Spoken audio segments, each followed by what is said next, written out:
उसमें रजत शर्मा जी का जो प्रोग्राम है आप जानते हैं, बड़ा ही एक फेवरेट शो ये कहा जाता है। और उसमें उन्होंने नरेंद्र मोदी साहब को अपने प्रोग्राम में इनवाइट किया और फिर उसके बाद वहाँ पर मोदी साहब ने जो पाकिस्तान के ऊपर बातचीत की है, वो हर तरफ वायरल हो रही है गुफ्तगू।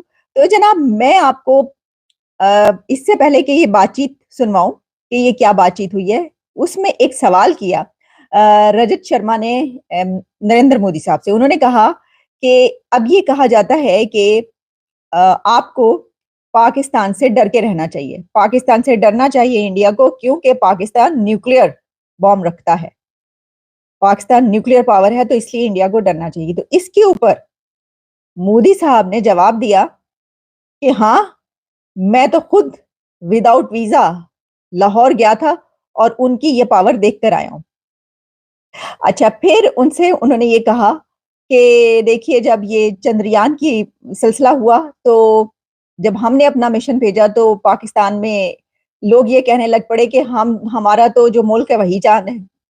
जगह-जगह गड्ढे हैं, अंधेरा है, बिजली ना पानी, कुछ भी नहीं है तो चाँद जैसा ही है। तो इसके ऊपर मोदी साहब का कहना था कि उनके लिए उनके झंडे पर चाँद काफ़ी है, लेकिन मुझे चाँद पर अपना झंडा गाड़ना था, जो मैंने गाड़ दिया।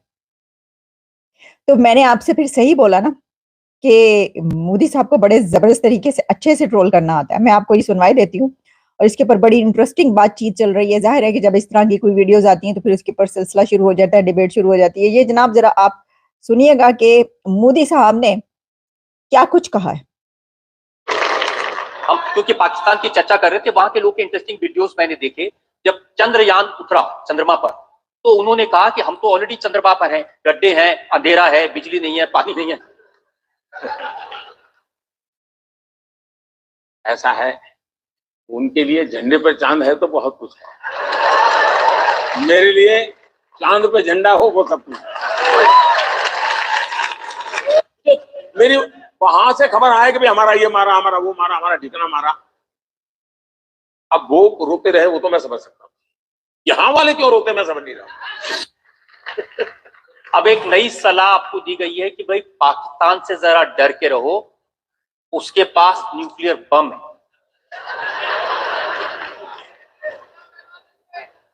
ऐसा है वो ताकत को मैं खुद लाहौर जाकर के चेक करके आया हूं।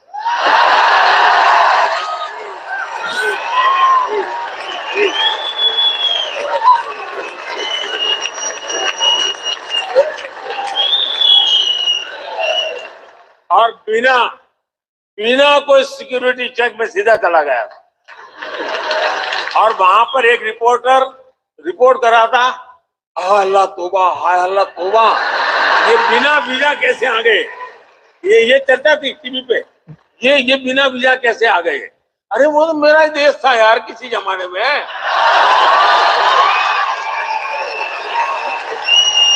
ये जो आखिर में उन्होंने बात कह दी है ना कि भाई वो तो मेरा ही देश था किसी जमाने में, मैं वीजा बगैर चला गया तो ऐसी क्या आफत आ गई। अच्छा, मुझे उसके बाद मैंने कहा कि ये कौन से रिपोर्टर हैं।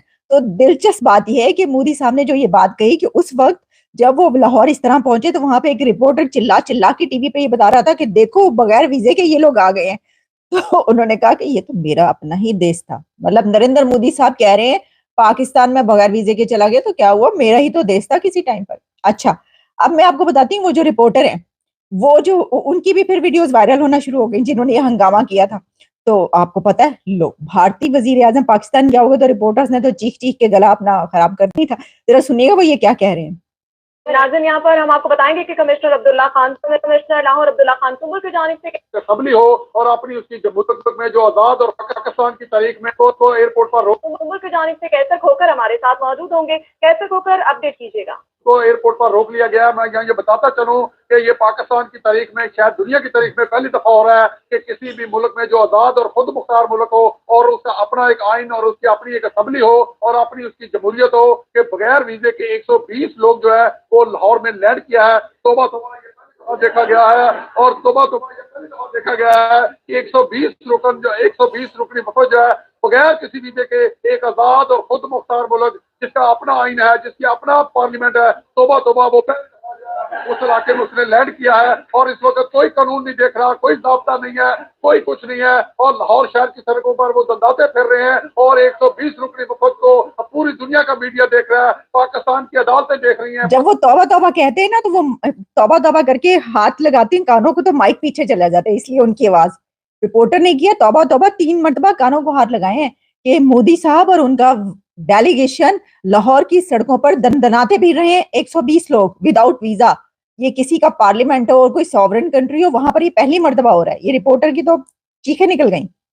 पाकिस्तान की पार्लियामेंट देख रही है, पाकिस्तान के अदारे देख रहे हैं, पाकिस्तान के एफआई अदारे इमिग्रेशन देख रहा है, पाकिस्तान की लॉ एनफोर्सिंग एजेंसी देख रही है, पाकिस्तान की फौज पाकिस्तान देख रही है और तमाम जो सिक्योरिटी इदारे हैं वो भी इस चीज के जो हसास इदारे हैं जो सालमी से पाकिस्तान के तहफ़्फ़ुज़ के दामन है वो इस चीज को तोबा तोबा कि 120 रुकन जो है बगैर किसी वीजे के पाकिस्तान की आजाद और खुद मुख्तार जो है सल्तनत तोबा तोबा वो उस इलाके में उसने लैंड किया है। रुकन जो है बगैर किसी वीजे के पाकिस्तान की आजाद साहब हमारे साथ मौजूद थे और जनाब इनका नाम खोकर है, को पूछ रहे हैं इनका क्या, मेरा ख्याल है कैसर खोकर इनका नाम था और ये मेरा ख्याल है सिटी 42 या कहीं पर। तो ये सिचुएशन हुई उस वक्त जिस वक्त ये नवाज शरीफ साहब का दौर था और नरेंद्र मोदी साहब उस वक्त पाकिस्तान तशरीफ लेकर गए थे और वहां पर जो है ये एक बहुत बड़ी डेवलपमेंट थी। मैं आपको ये बात बताऊं भाई, उन्हें बगैर वीजे के एंटर होने दिया वहां पर, तो उन्होंने कहा होगा सत्ते ही खैरा, चलो शुक्र है कोई आया और धड़ाधड़ उनका इस्तकबाल हुआ कि भाई भारत का हमसाया मुल्क का वजीर आजम जो है वो हमने उनको रिक्वेस्ट की और वो चले आए, तो ये तो बड़ी बात है और इसको इसी तरह लेना चाहिए। आपके तो अब देखिए हालात क्या है, पिछले देख रहे हैं ना आप कितने अरसे से क्या हालात हैं। आप बुलाते हैं तो कोई आ ही नहीं रहा, बल्कि आपको जाना पड़ता है कर्जे के लिए, कशकोल पकड़ के आप जा रहे होते। तो ये तो अच्छी बात नहीं थी कि आपके हमसाया मुल्क का वजीर आजम जो है वो कह रहा है कि मैं तो विदाउट वीजा जो है एंटर हो गया, मेरा ही तो देश था। कैसी बातें कर रहे हैं आप। तो ये ना इस वक्त वीडियोस चल रही हैं। इस वक्त मैं ये समझती हूँ कि उस वक्त उनका विजिट करना और उनकी तरफ से तो उन्होंने यही कहा कि भाई मैं जिस तरफ जब चाहूँ जहां चाहूँ बगैर वीजे के जा सकता हूँ, ये उन्होंने कहा। तो उसके अंदर पाकिस्तान और इंडिया के लिए एक बड़ी डेवलपमेंट थी, बड़ी अच्छी बात थी। हमने अभी कुछ पिछले चंद सालों में हमने देखा कई मरतबा ये वाली खबरें सामने आती रही कि मोदी साहब जो हैं दोबारा पाकिस्तान जाएंगे, जाने वाले हैं। मियां मंशा ने भी एक मरतबा ये वाली बातें की थी, लेकिन कुछ ऐसा नहीं हुआ। कोई मोदी साहब ने पाकिस्तान जाने का वो तो दूर की बात। उसके बाद जो दोनों मुल्कों के बीच जैसी जैसी स्टेटमेंट्स इंडिया से आती रही हैं, आपको पता है कि क्या क्या कुछ होता रहा। तो उसमें तो वो ये कह रहे हैं कि अब तो आएंगे तो सीधे इसी तरह आएंगे, तो ये होगा तो वो होगा। आपको पता है वो सब क्या चल रहा है। तो ये एक बहुत ही लेटेस्ट डेवलपमेंट है। बड़े इसके ऊपर हर तरह से डिबेट की जा रही है, देखा जा रहा है। और जो रिपोर्टर साहब थे इनके जैसे बेशुमार पाकिस्तानी हैं जो इतने सालों के बाद अब ये वाली खबर सुन के कानों को हाथ लगा रहे हैं। तौबा तौबा भाई, ये 120 लोग, इंडिया का वजीर आजम, भारत का वजीर आजम अपने 120 लोगों के साथ लाहौर की सड़कों पर दंदनाता फिर रहा है और बगैर वीजे के। तो कानों को हाथ लगा रहे हैं लोग। अभी भी ऐसे लोग मौजूद हैं और ऐसे लोगों की वजह से ही जो ताल्लुकात हैं वो अच्छे नहीं हो पाते। तो हमने कहा कि चलें आज हम जो है ना कुछ इस पे बात कर लेते हैं। हर तरफ इसका चर्चा है और ये बात अपनी जगह पर के देखिए, कोई भी इस तरह की बात जो है वो पाकिस्तान और इंडिया के बीच होती है तो फिर उस पर डिबेट तो होती है, वो वायरल तो होती है। मैं समझती हूँ कि एक दूसरे को ललकारने के बजाय या जो है बुरी बुरी बातें करने के बजाय या एक दूसरे को जो है जिस तरह कहा जाता है दुश्मन मुल्क या दुश्मनी के बजाय अगर इस तरह की हो तो कोई बात नहीं। और जो नरेंद्र मोदी साहब ने ये वाली बातें की है ना, इसके ऊपर अब लोग ये लिख रहे हैं कि ये तो बड़ी अच्छे से ट्रोलिंग करते हैं। भाई कोई मीडिया की कोई टीम क्या इस तरीके से ह्यूमर पेश करेगी या इस तरीके से जो है वो ट्रोल करेगी जैसे कि मोदी साहब ने कर दिया इस प्रोग्राम के दौरान, जैसे जवाब दिए। यानी अपने ओपोनेंट्स को और मुखालफिन को तो वो कहते ही हैं, लेकिन पाकिस्तान के लिए भी तो नहीं कहा। अच्छा जी, अब इस तरह यहाँ